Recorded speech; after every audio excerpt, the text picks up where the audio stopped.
দোয়াটার নাম হচ্ছে মাজলুমের দোয়া, দুর্বলের দোয়া। দোয়ার শব্দগুলো এমন ছিল, আল্লাহুম্মা ইন্নাকা তাসমাউ কালামি, হে আল্লাহ নিশ্চয়ই নিশ্চয়ই আপনি আমার কথা শুনছেন। আমাদের নবীজি বলছেন আল্লাহুম্মা ইন্নাকা তাসমাউ কালামি, আল্লাহ আপনি নিশ্চয়ই আমার কথা শুনছেন। ওয়া তারা মাকানি, এবং আমার যেই মাকান, আমার অবস্থা আপনি দেখছেন।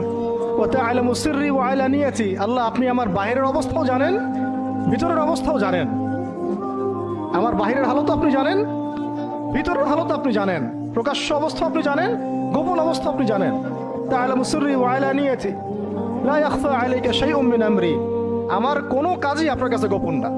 আসলে আমার কি হালত, কি অবস্থা, আমার উপর দিয়ে কি গেছে, কি গেল, কি প্রকাশ্য, কি গোপন, কি সত্য, কি মিথ্যা, আল্লাহ আপনি সব জানেন। বলা কথা না বলা কথা সব আপনি জানেন। তা'লামু সিররি ওয়া আলানিয়াতি লা ইয়াখফা আলাইকা শাইউম মিন আমরি। এরপরে নবীজি বলছেন, মিসকিনরা যেভাবে তোমার কাছে চায়